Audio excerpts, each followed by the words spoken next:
Hi everyone, this is Tammy at Snowstorm Crafts and welcome. So what we're doing today is I'm going to show you guys how to draw with a wax candle, and we'll watercolor on top of it and see the resist and see how it works, and white Crayolas. So I will put the link down below for this in my Amazon links because I just bought this and it's really fun. I mean, look at all those. So you get 12 of them. I'm pretty sure it's 12. Oh, right there, 12. And these are just so much fun to do some really neat techniques with resist uh, painting and all that stuff. So we'll do that today. Plus, I have a pinch of salt, and we'll talk about why I have that later.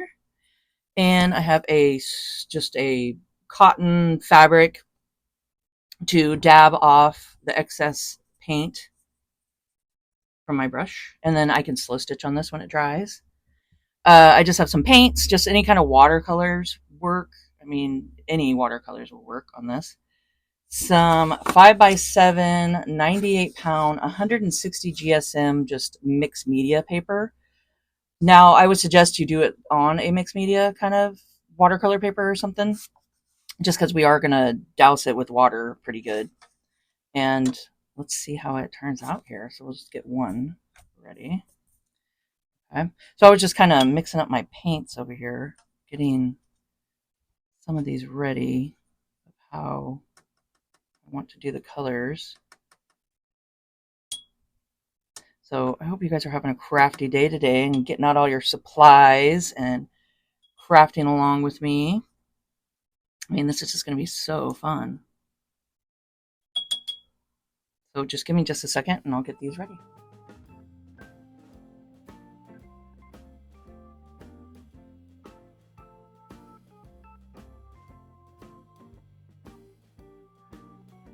We're going to go ahead, and I got some of my colors I want to use, and I'm going to start off with just a regular wax candle, and I'm going to do some drawing on here, and then we will watercolor and see how it turns out. So I'm going to go ahead and draw what I want, and we'll go from there.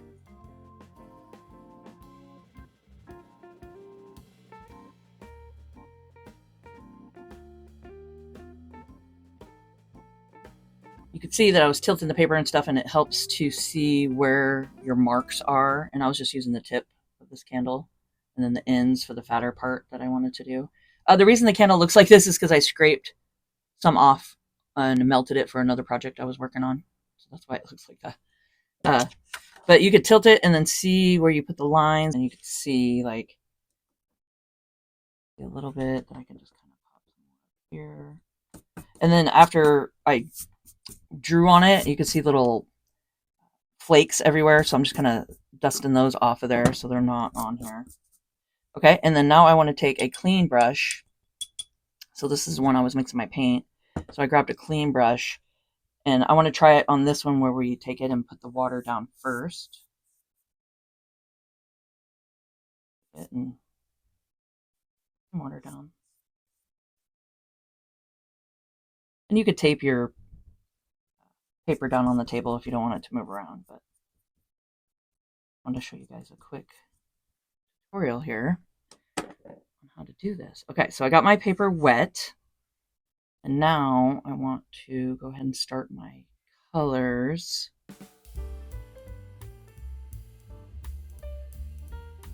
I like how this is going to run.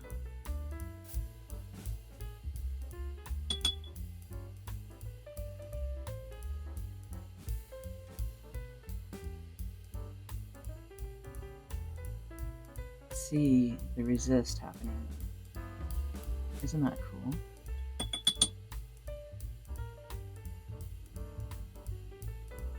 All the marks that I did, my candle. See. And this is great for kids. They love it. They love that it's just so surprising that it's like, ooh, that's kind of cool. You gotta try it with either your kids or your grandkids, or nieces and nephews. And I mean, look at that. So you can make it just kind of rainbow, sky.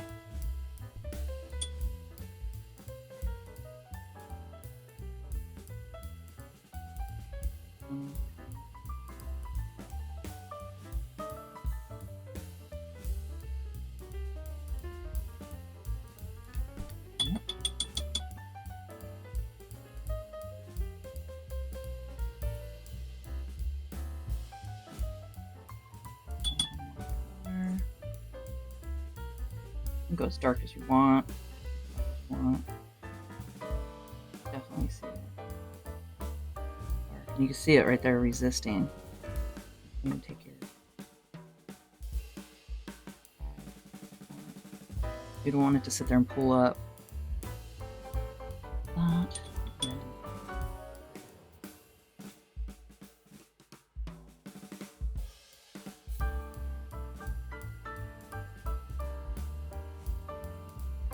Really fun.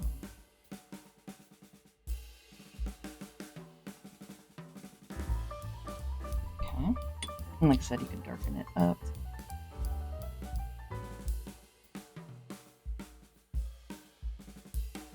So that's definitely got a great resist going.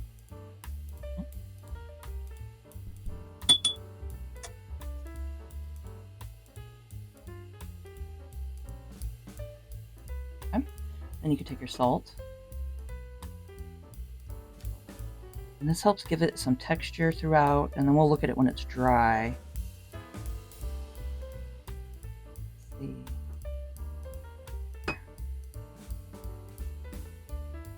Only got like a teaspoon or so.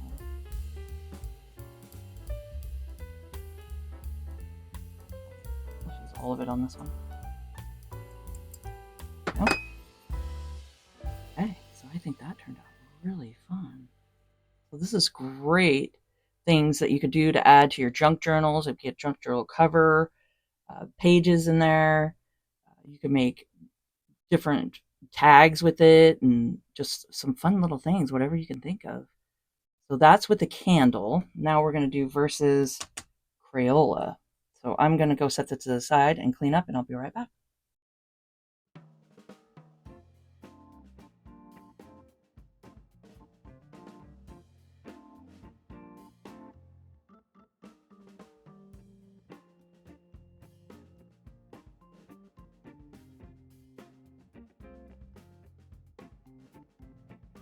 Okay, so with the Crayola, I pressed firmly to get the wax on there.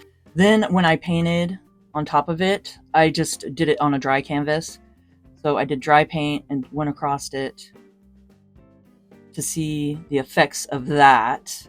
And I will set these to the side and we'll look at them when they're all dry and do a comparison. So I let everything dry for a couple hours, and this is the final result on both of them. Let's start with and I wrote on the back, Crayon. So this is the Crayola one. And just any kind of crayon will work. It doesn't have to be, the Crayola brand or anything.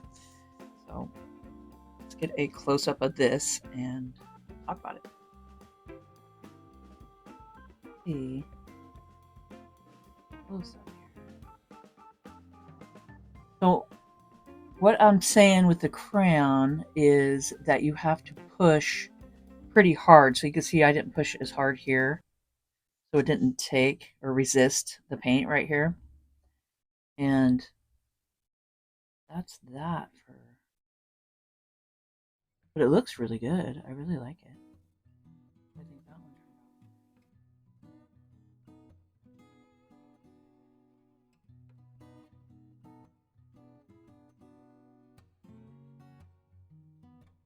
And here are the results for the candle wax.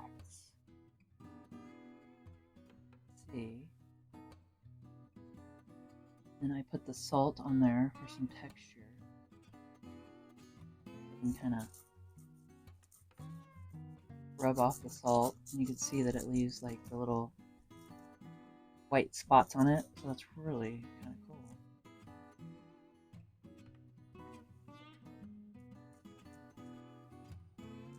Or the pieces that stay on are a little darker. So that's kind of fun. So that's just a fun little tip and trick you can add. But I think the candle wax turned out really good too. So depending like where the wax stayed is pretty much how the paint's going to resist on it. But I think they both turned out really good in their own fun way. So let me know in the comments down below which one you like better. and which one you've tried and how it worked for you. So yeah, so I hope you guys enjoyed this video and found it informational. And if you could please subscribe to my channel, hit the notification bell, and you guys can see my next video when I post it. Like, comment, and share, and let's grow together. And keep on crafting.